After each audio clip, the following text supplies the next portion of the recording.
ठाकरेंच्या शिवसेनेतून फुटून शिवसेनेत दाखल झालेले ईशान्य मुंबईचे खासदार संजय दिना पाटील यांची कन्या राजोल पाटील या तांत्रिकदृष्ट्या अजूनही ठाकरेंच्या शिवसेनेत आहेत. पण राजोल पाटील या कधी राष्ट्रीय स्वयंसेवक संघाचे सरसंघचालक मोहन भागवत यांच्या व्याख्यानाला हजेरी लावतात, तर कधी त्या शिवसेनेच्या प्रभादेवीतल्या कार्यक्रमाला उपस्थित राहतात. शिंदे समर्थक सचिन अहिर आणि समाधान सरवणकर यांच्यासोबत त्या व्यासपीठावर उपस्थित होत्या.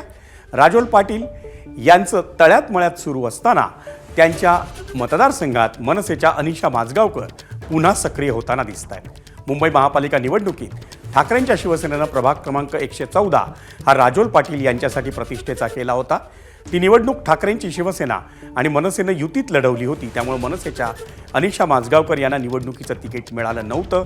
त्यामुळे त्या अपक्ष लढल्या, पण त्यांचा पराभव झाला होता. त्याच अनिशा माजगावकर आता मनसेत पुन्हा सक्रिय झाले असून त्यांना लवकरच नवी जबाबदारी दिली जाणार असल्याचं समजतं.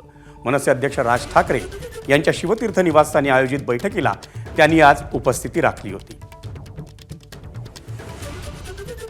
जबाबदारी तर अजून काही नाही आहे, पण साहेबांनी भेटली, जे काही माझ्याबद्दल म्हणजे मी अपक्ष म्हणून लढवत असताना सुद्धा मला पक्षाने बऱ्यापैकी सपोर्ट केला.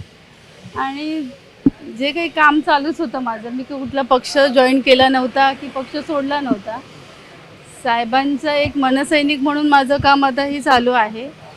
जर काही साहेबांनी चांगली जबाबदारी दिली तर नक्कीच आपण पुन्हा सक्रिय होऊच.